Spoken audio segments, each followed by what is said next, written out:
मुद्दे हैं हरियाणा के जो ज्वलंत हैं इस बार के चुनाव में, चाहे वो किसानों का मुद्दा हो, फरीदाबाद की करें तो ये इंडस्ट्रियल हब कहलाता है, ये तमाम मुद्दे ज्वलंत है। यहाँ के लोगों से बात करते हैं क्या चुनावी माहौल है। बहुत बहुत स्वागत है आप सभी का। जी बताइए, क्या लग रहा है इस बार का क्या चुनावी माहौल फरीदाबाद में? ये चुनावी माहौल तो ठीक ठाक है, पर ये है कि समस्या तो हल नहीं कर रही पब्लिक। बनने के बाद में तो देखती भी नहीं है पलट के। पानी की सबसे बड़ी समस्या पीने की, पानी का पीने की पूर्ति नहीं हो रही पानी की। आप बताइए, आप क्या करते हैं और क्या लग रहा है इस बार जनता के मन में क्या है? आप किन मुद्दों पर इस बार वोट करेंगे?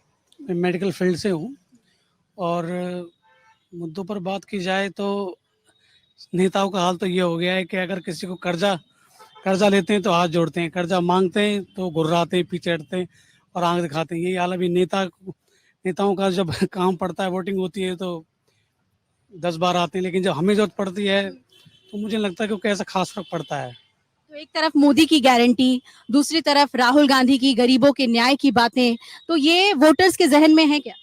देखो मैम, कुछ लोग क्या है सिर्फ मोदी के चेहरे को देख रहे हैं, मोदी के चेहरे के पीछे वो अपना फ्यूचर देखते हैं और उनको सपोर्ट कर रहे हैं, लेकिन जो उनके जो सांसद है ना, वो काफी हद तक सक्सेसफुल नहीं है मेरे हिसाब से। तो जब आप वोट करते हैं तो आप किसके बारे में सोचते हैं? जो हमारा जनप्रतिनिधि होगा उसको सोचकर वोट करते हैं, या फिर देश की कमान किसके हाथ में होगी ये सोच के वोट करते हैं? ऑफ कोर्स देश की कमान किसके हाथ में होगी ये सोच कर करते हैं, बिकॉज कंट्री फर्स्ट इश्यू को लेकर। जी।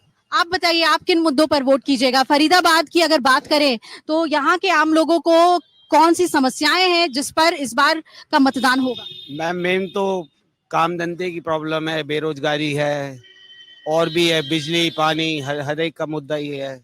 लेकिन बस वही बात है कि मोदी जी के चेहरे पे ही वोट मिलता है।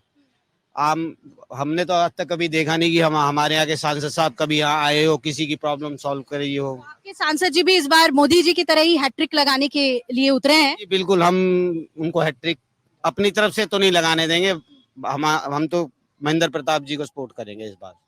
इस बार महेंद्र प्रताप जी अच्छी टक्कर दे रहे हैं। बिल्कुल मुझे भी लगता है कि टक्कर दे रहे हैं, और वैसे भी मैम सिंपल सी बात है कि जो देश के हित की बात करेगा वही देश पे राज करेगा। सिंपल, चाहे वो कोई भी पार्टी हो, उससे कोई फर्क नहीं पड़ता, लेकिन जो देश के लिए होगा, आम जनता के सवालों और उनके समस्याओं से जूझकर उनके साथ खड़े होकर उनको सुलझाएगा, वही हमारे लिए सबसे बेस्ट होगा। जी। एक और अहम बात है, जब आप फरीदाबाद की बात करते हैं तो पूरे देश को पता है कि ये एनसीआर है, बिल्कुल ही राजधानी से सटा हुआ है। तो क्या उस हिसाब से, राजधानी के हिसाब से फरीदाबाद में भी विकास हुआ है? बिल्कुल भी एनसीआर है ये, और ये कहा जाता है कि इंडस्ट्रियल हब है, रोजगार का एक बड़ा मौका लोगों को फरीदाबाद में मिलता है पूरे देश से। कैसे देखते हैं आप, बेरोजगारी मुद्दा है क्या फरीदाबाद के लिए? देखिए, फरीदाबाद बहुत ही महत्वपूर्ण इंडस्ट्रियल एरिया है हरियाणा का, और इंटरनेशनल जो मैप है उसमें इसकी पहचान इंडस्ट्रियल एरिया के नाम पर ही है।